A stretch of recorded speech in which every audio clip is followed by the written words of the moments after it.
For those of you who have been watching my material for any length of time, you know that I've kind of changed my methodology of how I do ruminations over the years. Most recently, my overall process is to write down a whole bunch of random notes as I go through a game or movie or whatever it is I'm looking at. And then once I'm done, I try to collate that into something that makes sense, logistically speaking, so that I'm talking about something in a way that segues into something else, in a way that segues into something else, etc. It's a little bit of a stream of consciousness thing, but it's intended to have a noteworthy direction of that stream, rather than just me rambling on randomly. I can't come up with that for this one. So what you're getting is all my notes in order. Sorry, guys. I also am afraid I'm not sure I have a lot to talk about this game. And it's not for the reason you might think. I know what you're probably thinking in the back of your mind. It's not true. The simple reality, though, of Persona 4 is, and I mean no insult by this, but most of the things it does that provokes thought or analysis are kind of obvious.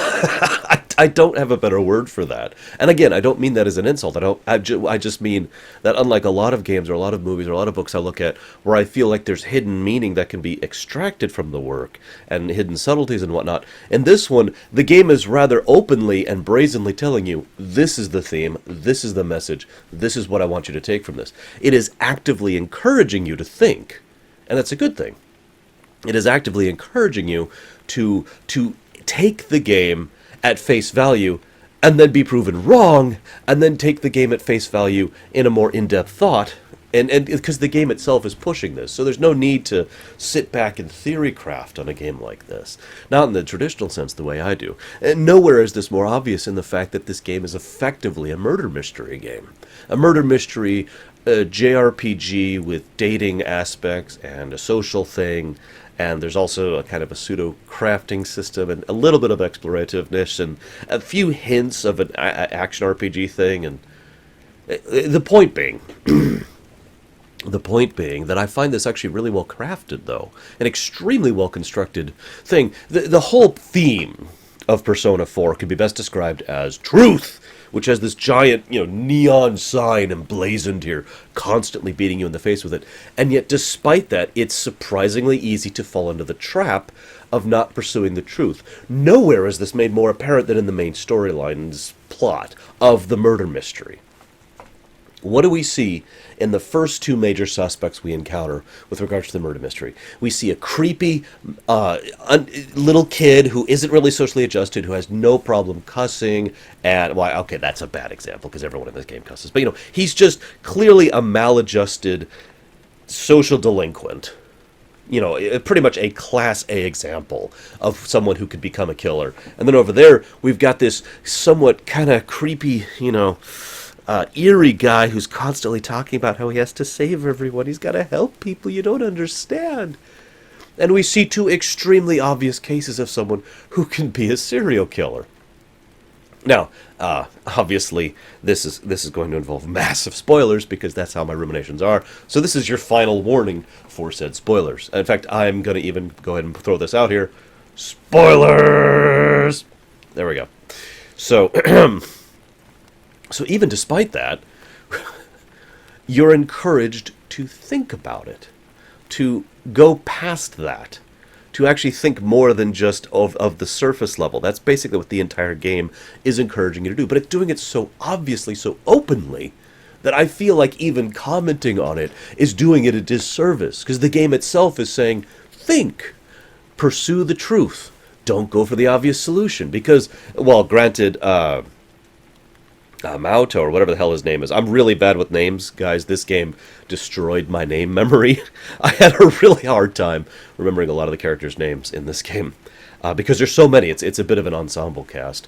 But the kid, the creepy kid, who was the initial thing. I mean, yeah, he's certainly a terrible person, and it's like, no, I totally did it all. Ha ha! I am worth something. I am not nobody. I am not empty. He's not the one behind it.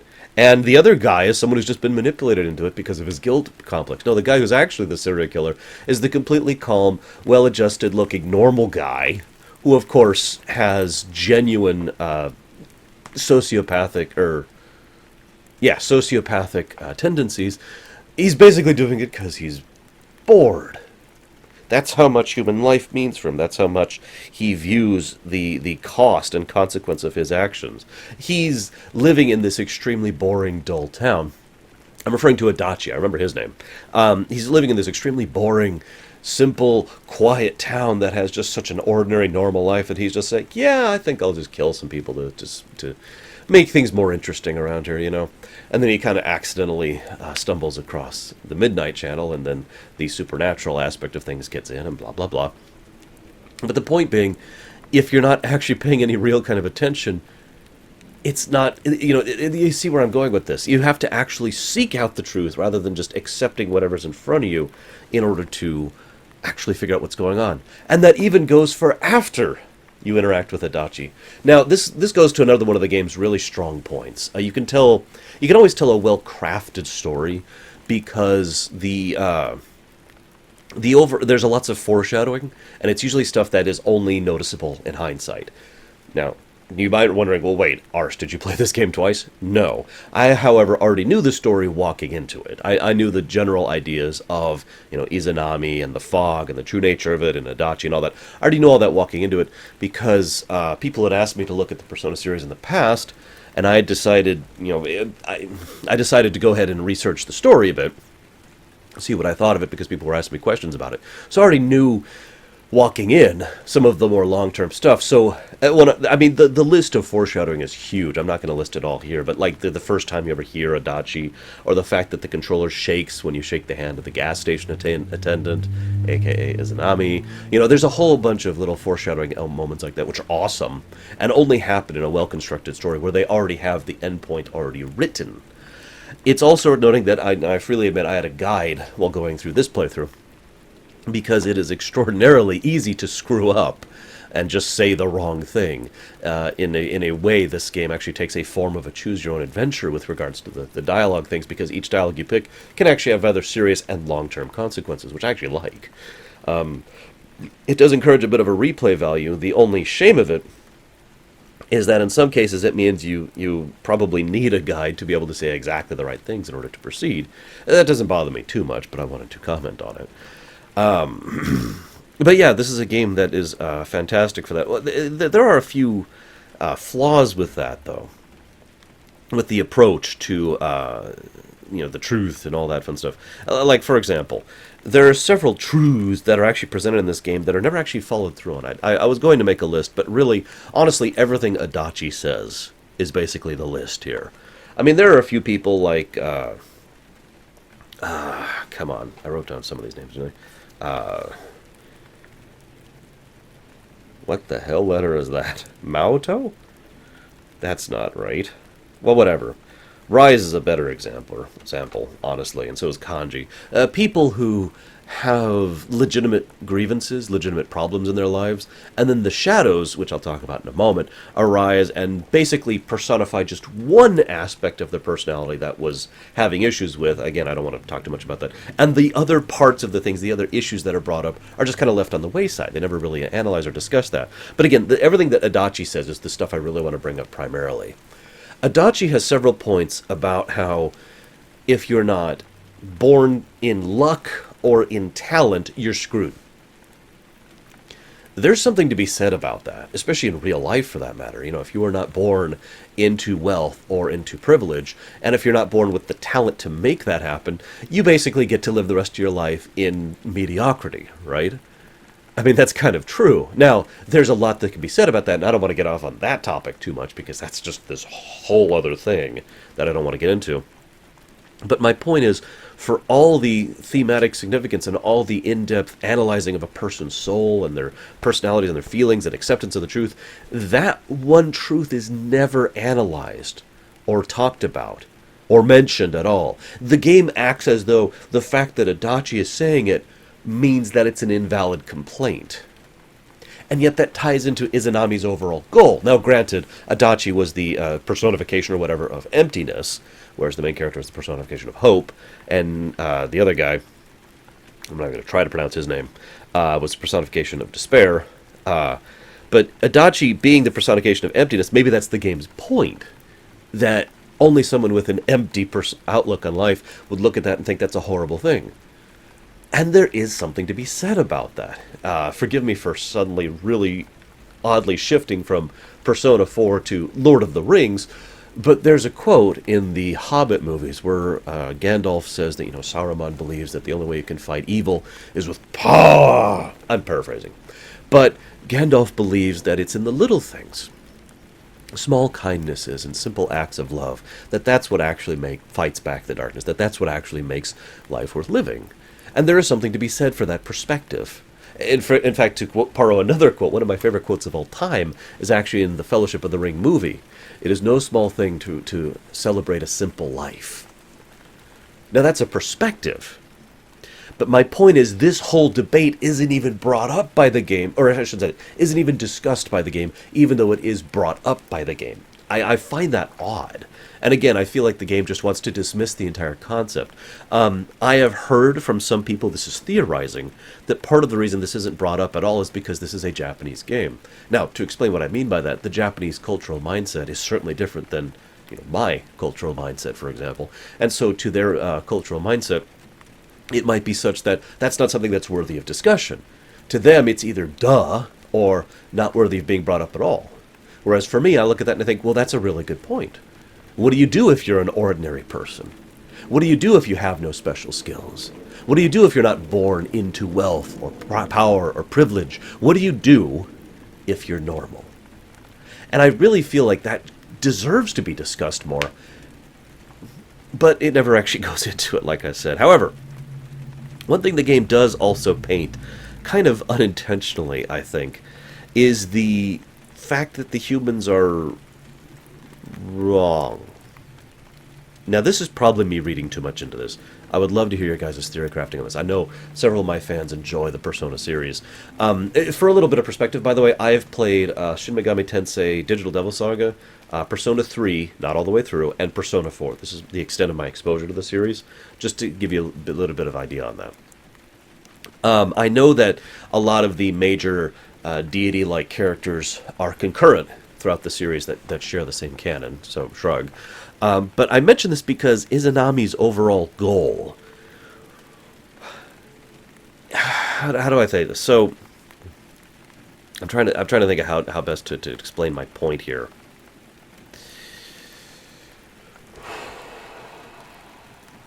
Let me rewind a bit, okay? Let me instead talk about... So, the overall obvious theme of the game is you seek out the truth no matter how bad it is, right? I'm reminded of that quote from Fallout 3. We're here, radio news station, giving you the truth. Galaxy News Radio, giving you the truth, no matter how bad it hurts. And it's so obvious, as I mentioned before, you kind of need a guide in so many cases. But I shouldn't say need a guide, I don't want to say it like that. But my point is, the game gives you many options to screw up. And I like that. The game gives you a lot of different possibilities in order to completely make a mistake and go down the wrong path because you didn't pursue the truth to the fullest extent that you should have. Furthermore, a lot of the party dialogue is deliberately misleading. People will say things like, and they'll spitball and speculate, the killer, here's the patterns that the killer fits, targeting women or whatever. And here's the situations we know about it, and trying to speculate on what the Midnight Channel is and all that fun stuff. They will say things that are basically intended to deceive you, the player, into thinking they're the wrong thing. Because usually when an NPC, or a main character for that matter, says something in sort of a leading, we're trying to figure out what's going on way, they're saying it in a way so that the player can say, aha, it's that over there. You understand what I'm talking about with that, right? I mean, games have been doing this for forever. The idea of... in its most basic level, the Chancellor just hasn't been acting the same ever since da-da-da, And the player is supposed to immediately say, aha, the Chancellor is evil, or the Chancellor's been replaced by Kenazo, or whatever, something like that. And they do this constantly as a deliberate misdirection. But you might be wondering, what does this have to do with the previous point? The point I'm trying to reach here is that at the end of it, Izanami basically says humanity wants to have the fog. They want to lead this life of nothingness, basically. This life of contentment without satisfaction. And the way the game is structured, it really makes me think that maybe the point the game is trying to make is that she is actually right, that she is actually correct about that. That she,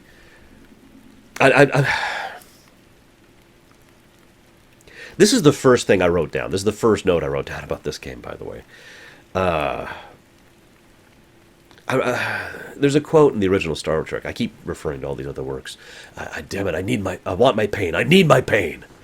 It's the idea that what humanity wants is to be flawed. That the only way for humankind to be truly correct is for them to be incorrect, if that makes any sense. And thus, the desiring of the pain of truth and the effort and struggle of seeking that truth is something we desire, instead of what would actually be best for us is if we entered a state of total stagnation. And yet the game kind of slants it in a way that, despite all that's happened over the course of the game, maybe humanity should be at that state of total stagnation. Maybe humanity should be under the circumstances where we all are identical robots, basically. And there will be no more, bias against someone for their sexual preferences, or bias against someone for their identity problems, or bias against someone because they happen to portray a different persona on TV. Pulling specific examples out from the game here. The game does hit on several of these things, and several of these are portrayed in a rather lighthearted manner, but they are hit on rather solidly nonetheless. The idea that these problems wouldn't exist if we were all the same, if we all just had this fog over our eyes, right? Now, I bring this up especially because I've noticed in many of my many years of analyzing works that you can kind of tell a given writers or writing team's leaning towards individualism versus collectivism based on how the work goes. And you could argue that this game is very much on the side of the individualism, but I actually think it's overall slanted towards collectivism, despite everything that's presented. And I don't just mean because of the social links thing, although let me just go ahead and say the social links thing is actually brilliant. You might be like, well, what do you mean by that? Well, let me explain. In the last boss fight, the actual last boss fight against Izanami, it's extremely cliche. It's the Dragon Ball, all the people send me the Spirit Bomb power thing, right? And yet it works brilliantly. This is a great example of gameplay and story integration. The idea, and I love it when any game does this, when they have a game mechanic that at the time seems like it's just a game mechanic, and then later on they actually do something with it story-wise. Like snow starts falling. I love that. In this case, it's the social links. You go through the game and increase your social links with all these different people. Some cases, there can be ways to permanently lose or reverse a social link, and there's a whole mini game effectively with that I'm not going to bore you with right now.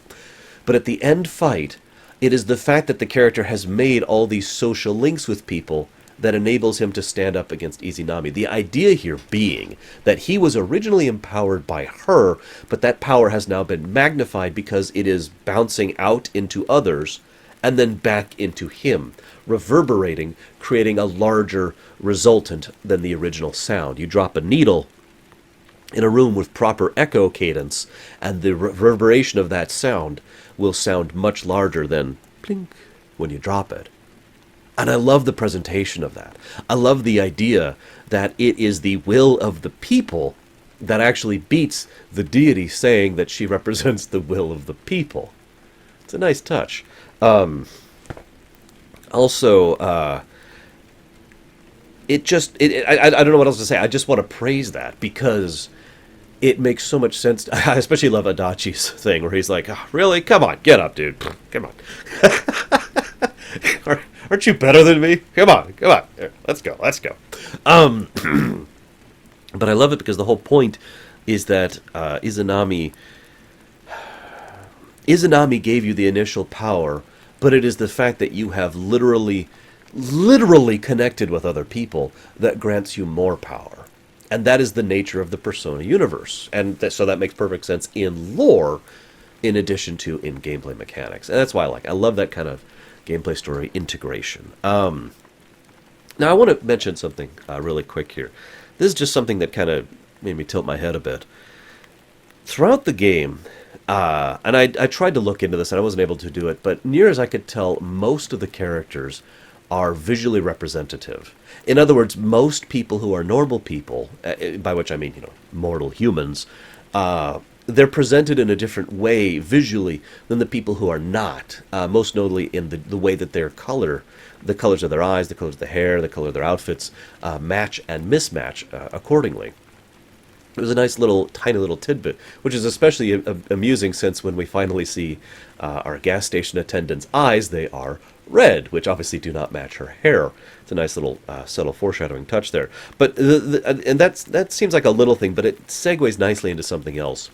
Because another thing I've noticed is virtually all of the supernatural deities or entities, and this was true in Persona 3 as well, are portrayed as beatific, awesome-looking creatures, other than when Izanami, reveals her true form and goes all one-winged angel on us. And I found that interesting because, unless I'm mistaken, and I have a feeling I'm going to get yelled at for this statement, but unless I'm mistaken, with one exception, basically all of those beatific, wonderful-looking creatures are all, I hesitate to use the word evil, but they are definitely anti-human, and they are definitely uncaring. At the best, they just don't give a damn about what happens to the humans and what happens as a result of their antics. And they're kind of casually negligent. Oh, well, just go absorb all the fog into yourself. I'm sure it'll be fine. The one exception to that is the ugliest looking character, arguably, in the series. He was, of course, in Persona 3 as well. I don't know what other things he's been in. I am referring to Igor. Now, Igor's awesome. Let me just go ahead and say that. He's actually probably my favorite character, to be legitimately. But I mention him specifically because he is a character who has this long, crooked nose, and he's hunched over, and he looks like... And yet he's one of the nicest, most polite, most genuinely helpful supernatural creatures we encounter. Even if you argue that there are other members of the supernatural side that are nice, and I'm willing to at least argue that, at least allow that discussion, I would argue Igor is by far the most good of them, the most helpful, the most kind, the most trying to reach out and assist humanity. And given his creation and given his nature as someone who is designed to work alongside humanity, that actually makes a lot of sense. But I just find that absolutely fascinating. And again, it kind of ties in once again with the overall theme of Persona 4, seeking the actual truth, not the surface truth. I hate to segue one more time, but that whole actual truth versus surface truth thing is something that I really like in another series called Babylon 5. It's a series I'm discussing every Monday, for those of you who are aware of that. Woo! For those of you who aren't, I'm discussing it Monday. You can feel free to watch it. It's cool, I swear. I bring it up, though, because there's a character in that show called Garibaldi, and he is very much a real truth character. Almost everyone else, especially even on his own security team, will look at the surface and say, yep. And Garibaldi will say, well, hang on. And he'll dig deeper. And he'll figure out whatever's actually going on because he's committed to the real truth, not the surface truth. And I love that. Do you know how rare that is to see that? In fiction in general, for that matter. So I have to admit, that's one thing that really resonated with me quite a bit throughout the course of this. That whole desire to seek out the real truth rather than just accepting the surface. I love that.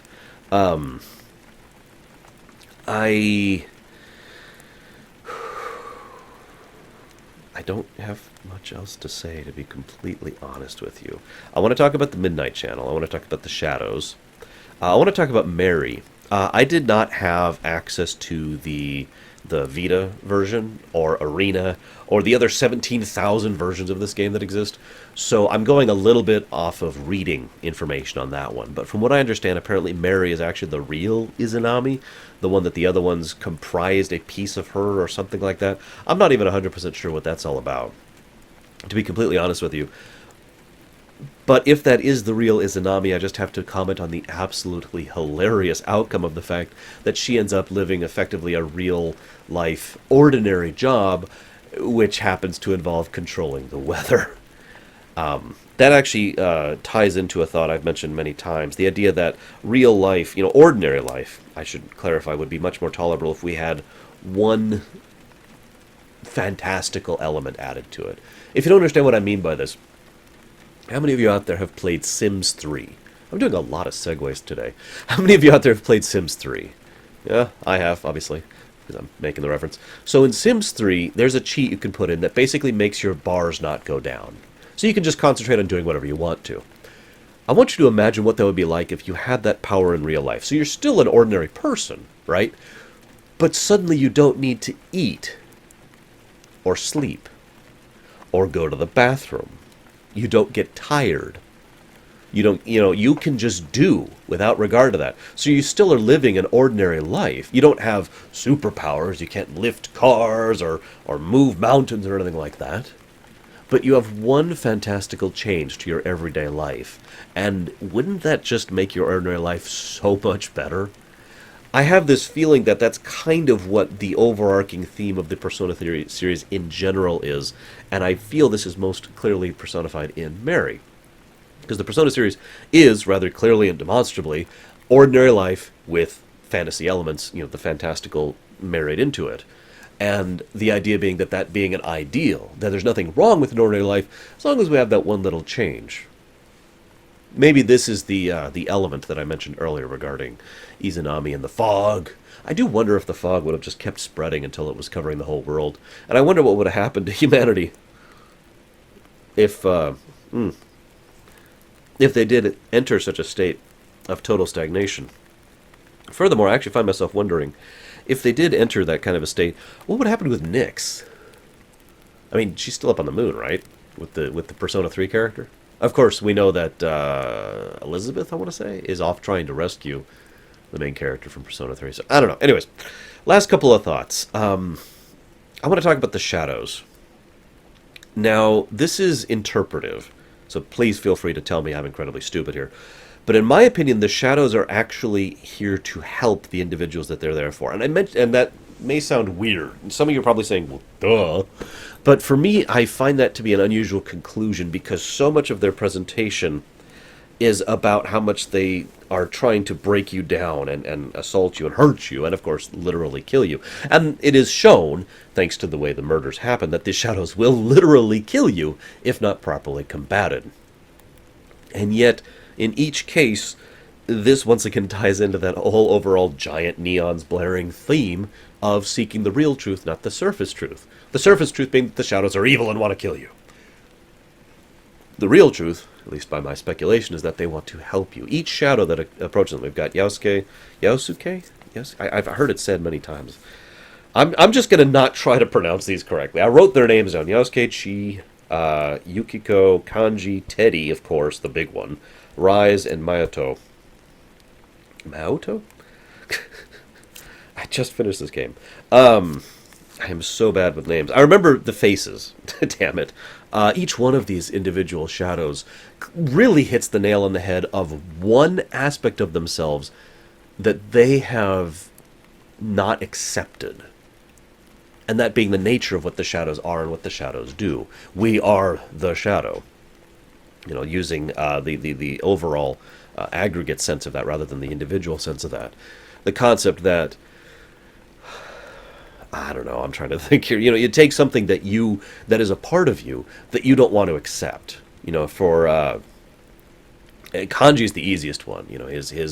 His uncertainty and lack of self-determination when it comes to his gender preference or his sexual preferences, being something that he himself was uncomfortable about in two different ways.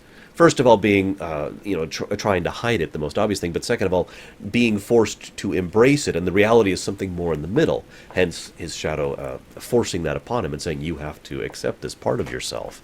And so each of the shadows, if you pay attention to everything they say during the boss fights with them, and just in general when they talk to their counterpart, they're all talking about things that the character individual that they're talking to is afraid of. That they are worried is true in themselves. Whether it is or not is not relevant. Because the whole point is about accepting that truth and understanding what that truth really is. Teddy's was probably the most disturbing for me personally. That was really messed up. Fun boss fight, by the way.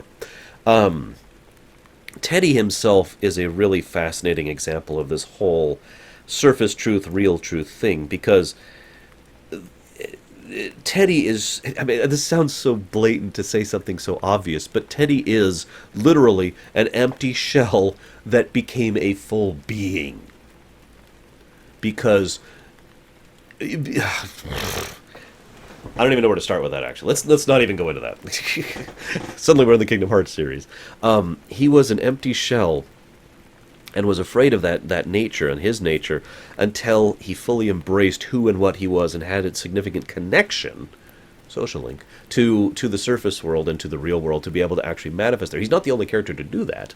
It is worthy of note. There are other characters who manage to basically fully become a full individual through acceptance of their own nature. By contrast, several of the other individuals, such as Creepy Kid, who completely reject their shadow selves and never actually accept that and never actually grow as a result of that, the consequences are completely different. Like with Creepy Kid in particular, his shadow just kind of goes away rather than fully embracing and merging with him in order to become a greater being, etc., etc., blah, blah, blah. The other thing I wanted to mention about the shadows, though, is I find myself wondering if this is a fairly... What I want to know is if the shadow thing was done deliberately by Izanami. Because the whole point was, what does humanity want? So she empowers the three people, opens the gateway to the Midnight Channel, starts the fog thing, and then she just kind of sits back and watches for the course of the year, right? I find myself wondering if the whole shadow thing was a deliberate attempt to, more or less in a fairly Darwinian manner, determine if people wanted the truth badly enough to literally fight or die for it, and used that as evidence for the fact that they do or don't, respectively, depending on how you perceive it. I don't know. But I do wonder about that excessively. Let's go ahead and move on to my final point. I know, I told you it's going to be kind of a short one. Let's talk about the Midnight Channel itself. Now, this is another thing that, to my knowledge, is up to interpretation. I've heard a few people speculate on this back and forth. The idea of whether the Midnight Channel always existed or not. Now, and whether or not the Midnight Channel is actually the supernatural realm of the setting. To explain what I mean by that, some people believe that the Midnight Channel was deliberately designed for the purposes of this game, and then was kind of left open specifically for the sake of sequels and nothing else. Some people believe that the Midnight Channel is just a new representation of a pre-existing realm, the mythos, if you will, of this setting. That, in other words, there was always a Midnight Channel. It's just before this, maybe it was the Midnight Book, or maybe it was the Midnight Poem, or maybe it was in dreams, or maybe they would see it in the stars. In other words, that it was the same place that they were always going to, because it was always a place that was comprised of people's thoughts and emotions and desires and ideals and feelings and dreams and hopes and aspirations, and that it manifests itself differently, being a very morphic realm based on where we're at in human history. Now, I like that idea personally because I love the idea of, say, 1400 BC, of people in Egypt or whatever, in South, or wherever, it doesn't even matter, just people still accessing this Midnight Channel, whatever they called it back then, but of course it being represented completely differently because the overall cultural consciousness of humanity is completely different back then. I like that concept. I like that presentation. It also brings into question something else, though. This is related. Whether or not the Midnight Channel is literally the mythos, is so many, if that is actually Izanami, if that is actually... I don't remember all their names. All the various mythical beings from the mythos of the setting, or if this is because of the morphic nature of the Midnight Channel, that these are representations of those things because those myths are in people's thoughts. Both of those are valid interpretations, I think. I personally lean more towards the former. I think the Midnight Channel is just a new name for an old face. That this is actually the actual old, demons and angels and Oni and deities and all that other fun stuff that exists within this setting. And they just happen to be showing a new presentation of it because of Izanami's interference and turning it into the Midnight Channel. And of course the fact that people are, TV is fairly commonplace in the modern era, that kind of a thing. That's just my thoughts on it. I'd love to hear your guys' interpretation of this when you get to it. I don't have a lot of character stuff to talk about. Again, most of the character stuff is really, really obvious, so it feels like I'd just be repeating the game at that point. The detective girl is my second favorite character, after Igor, of course. I just mentioned that because it was a question specifically asked of me. Of the ensemble cast, who's your favorite character? It would be her. I can't remember her name off the top of my head. Forgive me. She's my favorite character. I can't remember. It's okay. Ask anybody who watched my old KOTOR and KOTOR 2 videos. This is not new to me. Regardless, that's all I've got to talk about right now, so I'm going to go ahead and chop this off and start working my next rumination. I will see you guys next time.